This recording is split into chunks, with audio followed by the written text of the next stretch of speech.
Hey, good morning guys. I'm the Tech Prepper.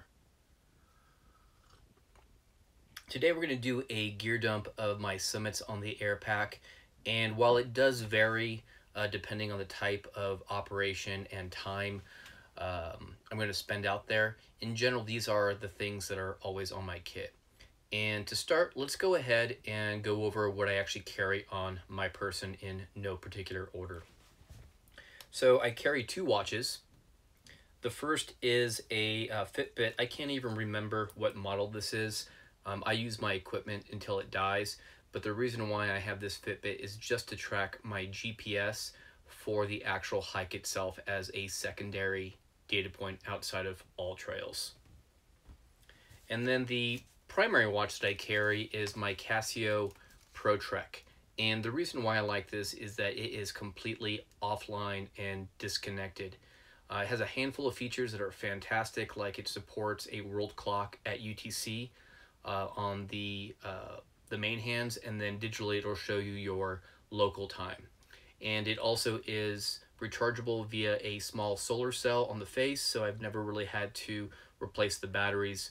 And it has a compass as a secondary compass, and a few other goodies that I really do appreciate out on the trail. I always wear a pair of sunglasses out here when it's daylight, and these are just prescription glasses to protect my eyes. Then I have my normal prescription glasses and obviously a hat, and then I typically always have a neck gaiter to protect my neck from the sun, cover my face. We do have something called haboobs here, and they're basically dust storms that come in out of nowhere, so it's really nice to be able to cover your face. I always carry with me a small EDC folding pocket knife. This is from Spyderco. I think it may be the Para 2, but I really can't recall. I've had this for a few years now. And then in my pocket, I always carry with me a whistle for signaling. I think I got this for free from Tops when I purchased one of their bushcrafting knives. I also carry with me a small sport wallet with an ID, a couple of credit cards, some cash, a little bit of change, and then a couple of keys so that I can get back into the house or the car. And it's fairly lightweight. Next is my EDC Flashlight. This is my Olight S1R Baton 2, and this is my favorite light. I carry this every single day. In fact, more than anything, this is the one item I always have on my person. Second is my pocket knife, and I like it because it is rechargeable via USB, so I don't have the overhead of paying for CR123 batteries. I do carry a couple of those as backup, but I like the reversible clip, so it has a nice deep ride in my pocket.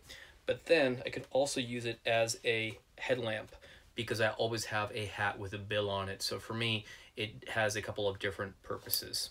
Alright guys, so let's take a look at the next piece of kit. This is kind of my off-body carry. It is a Haley Strategic, I think it's a D3 CRM micro chest rig. I know it's not for everybody. I used to have a problem where it would pinch my neck, but now that it's getting colder, between the neck gaiter and the fleece, I don't have a problem anymore. And I put all the things in here that I need to access very quickly. First and foremost, I have a pair of gloves. These are both to protect my hands in the low temps and high temps out here, but also for all of the rock scrambles I've been doing. And then I have a small S-clip carabiner because I have lost these in the past. These are from Harbor Freight. They're actually mechanic work gloves. I think they run maybe $10 to $13, and I'm now preferring these over my more expensive 511 gloves that are like 50 bucks. And then if I do carry with me a laminated map, it also fits in here. Same thing if I want to throw in a power bar. I do carry with me a Leatherman Mutt. I like this, and I primarily only have it around for the pliers. These are great for when I get a choya ball in my shoe, and it allows me to pull it out pretty easily. I don't really use the other tools too much. I guess if I really needed to do some bushcrafting, the saw would be something I would use more than anything else. And this one's nice too because it also has a seatbelt cutter. So in the Jeep or off-roading, if I roll myself, it's actually a nice way just to cut the seatbelt to free yourself. And it also has a cool little carabiner clip here so you can attach it to another carabiner. The other side, I carry an extra magazine for my CCW. And then in the pouch, I have quite a few items. And the first is a Sunto Compass. My preference is to always do traditional map and compass navigation, and use this pretty often to take and check my bearings as I'm going to a waypoint. Keep a couple of really quick snacks here. These little beef jerky looking things are nice and compact and easy for me to get to. And then I always carry some type of electrolyte fluid, just in case I get to like half my bottle of water where I've consumed water, and then I just want to replenish some electrolytes. So really easy way to get to it. I do carry my phone. This is my phone primarily for APRS, and I've done a review on this Uli phone, and it is rugged. So this is my preferred radio phone, if you will. And then I have a small pencil, and I do like these pencil sharpeners. It's a really nice way to have a low profile and be able to sharpen in the field. I bought these on Amazon in like a 5-pack. I'll put a link down below if you guys are interested. And then I have a Write in the Rain notebook. I actually use this for all of my contacts, and then I go home and just enter them into QRZ. I also have a copy of my ham license and a few other reference cards that I've laminated that go inside here.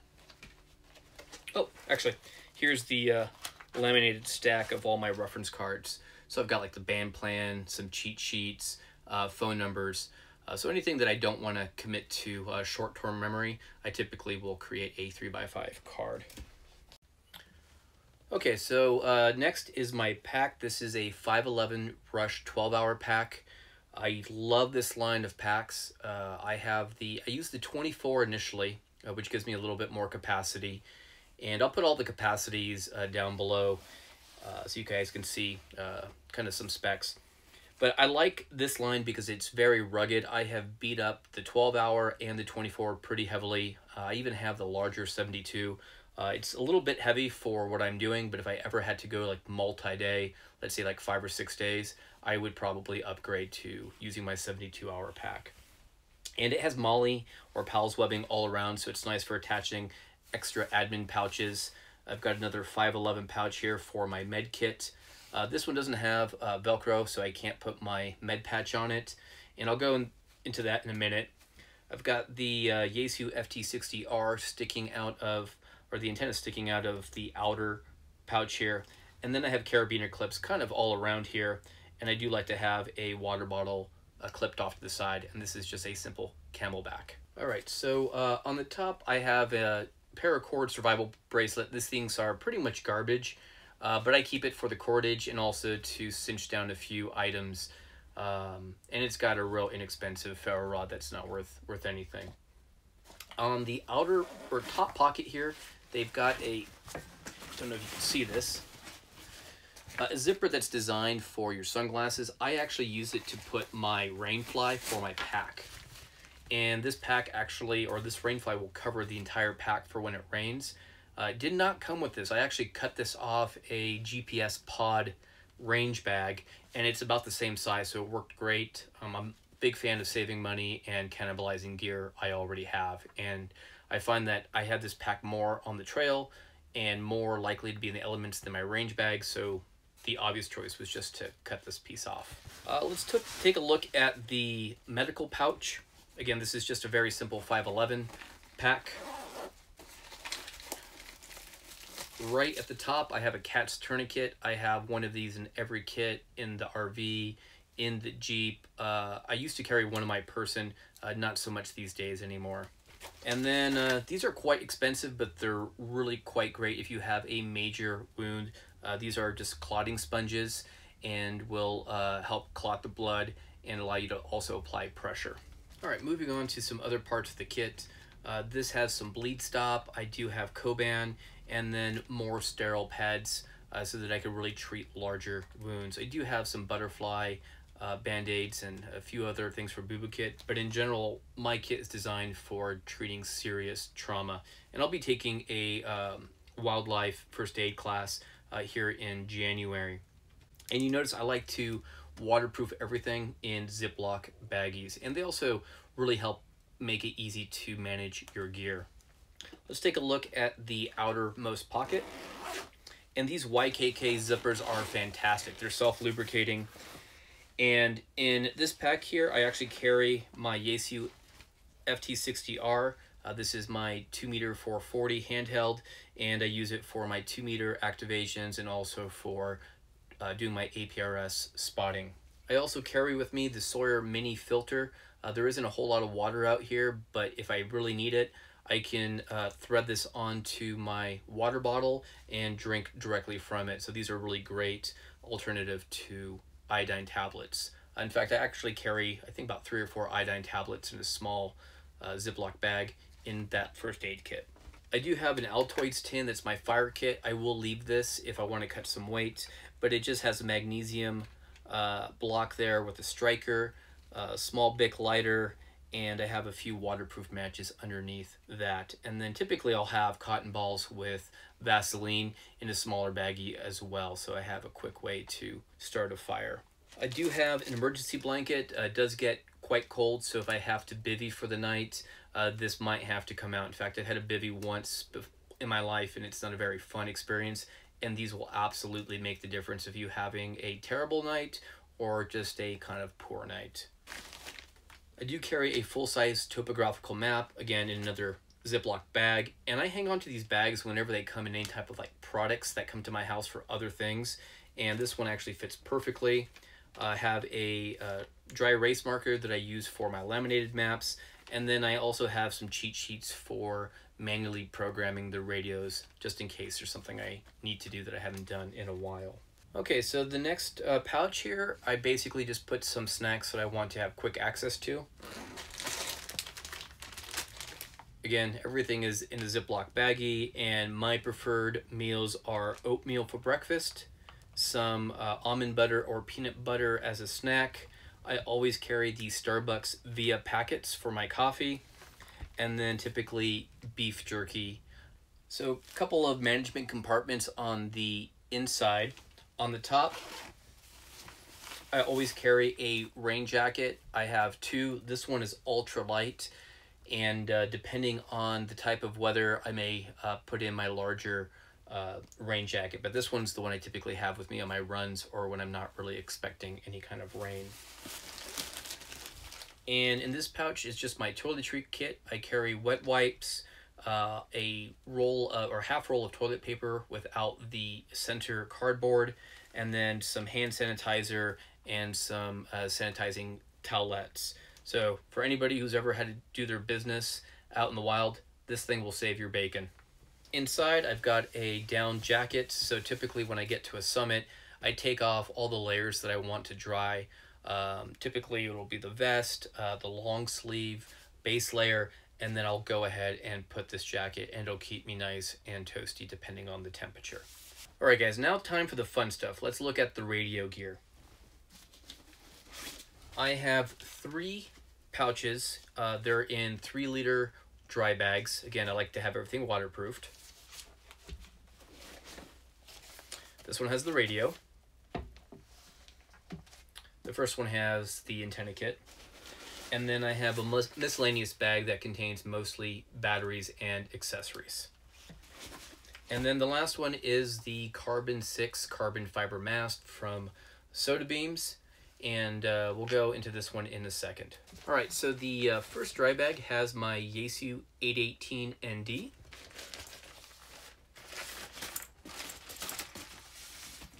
And I've had this radio now for a little over a year. I wanted to upgrade to the IC705, but I really just can't justify it. And this is a great workhorse and has been treating me well on all of my activations and field day operations. I've recently added the portable zero rails. I should have made this investment a while ago, and I like it because it has a kickstand, and then the rails actually do protect all of the delicate knobs on the front face. I don't know where I got these bands, but typically when I operate digital modes, or if I want to attach my Z817 tuner, which I don't use at all, I typically mount it and clip it to the top with these elastic bands. Same thing with the signal link, usually we'll set right on top of that as well. So great radio, 6 watts. It's the 818ND, the successor to the 817. I really have no interest in replacing the battery with a WinCamp. I am just really happy just using the power poles and having an external Bioenno battery. Okay, so let's take a look at some of the accessories. In another 3-liter dry bag, I have the hand mic for the 818.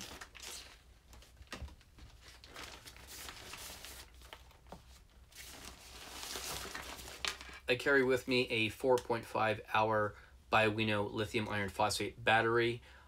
I'm not one of those operators that spends all day operating. I typically operate from 60 minutes to 90 minutes, and I've never run out of juice.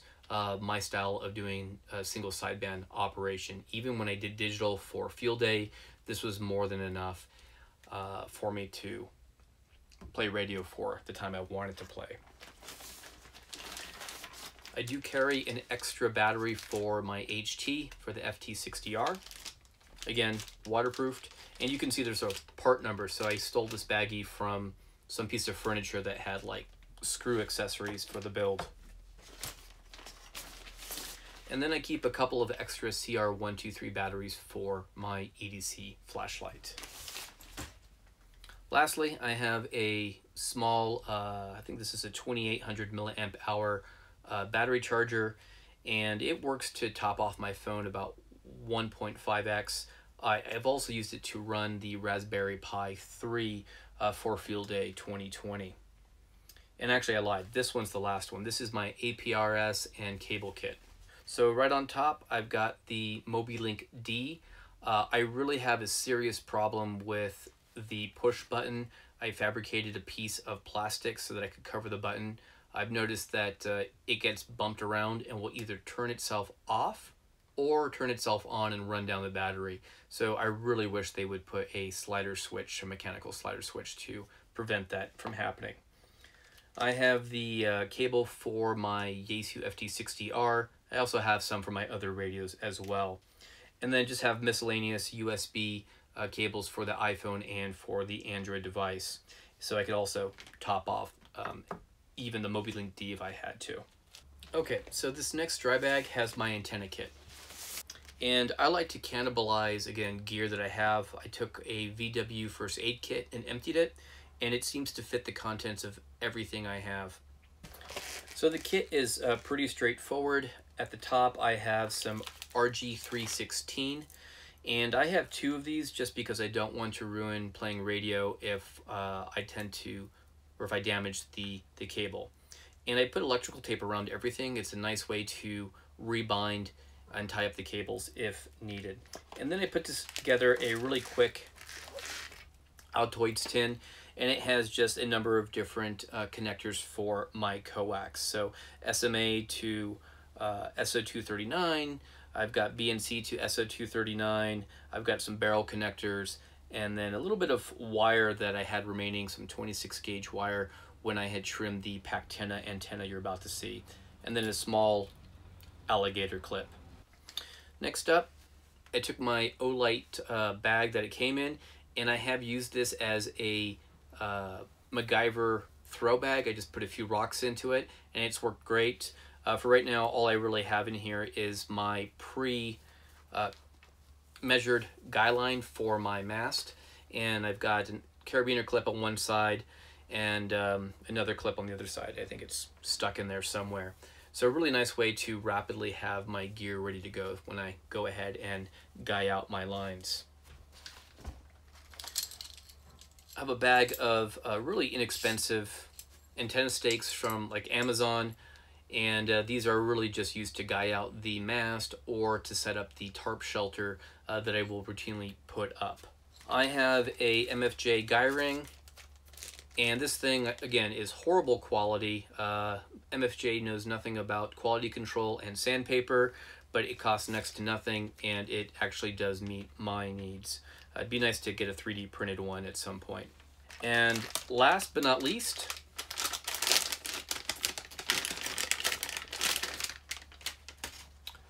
this is the Pectena Mini and Fed half wave. George and I have been going back and forth, and he gave me a really nice discount on this. I'm going to do a video on this one, but for right now, this has been my workhorse for 20 meters. I went ahead and cut it specifically for the middle portion of the 20-meter band, and I've been able to make contacts all the way out to France on the Yaesu radio. And it's lightweight, and with the carbon fiber mast I have from SOTABEAMS, this 26 gauge wire actually allows me to use almost the entire length of that antenna, even up to the top element on that mast.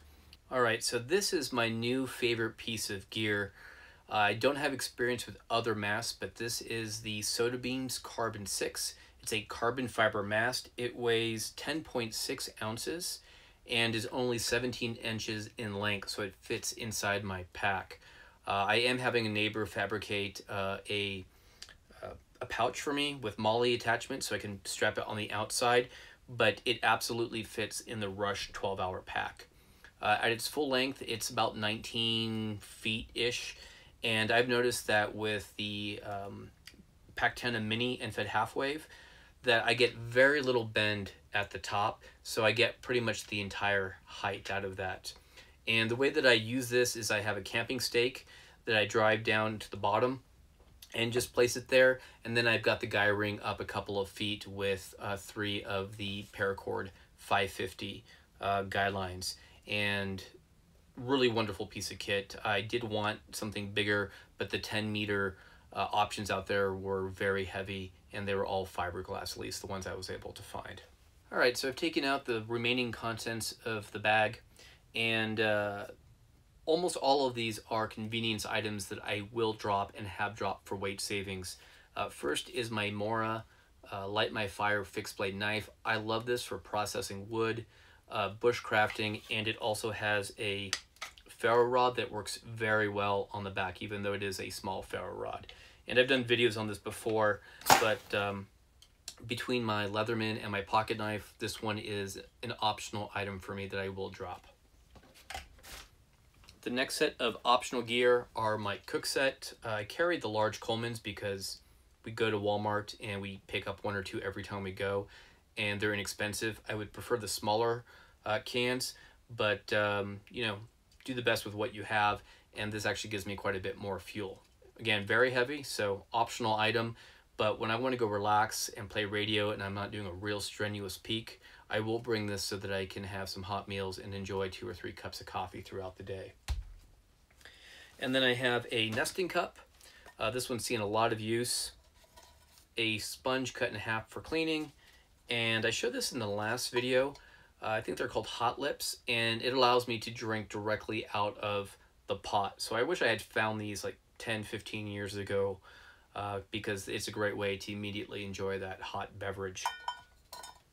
And my cooking stove, this thing is so old. I've had it since I was 7 years old, and I just can't part with it. So I could cut quite a bit of weight by going with something newer, but again, if I had to spend my disposable income, it's probably not going to be on the cook set just yet.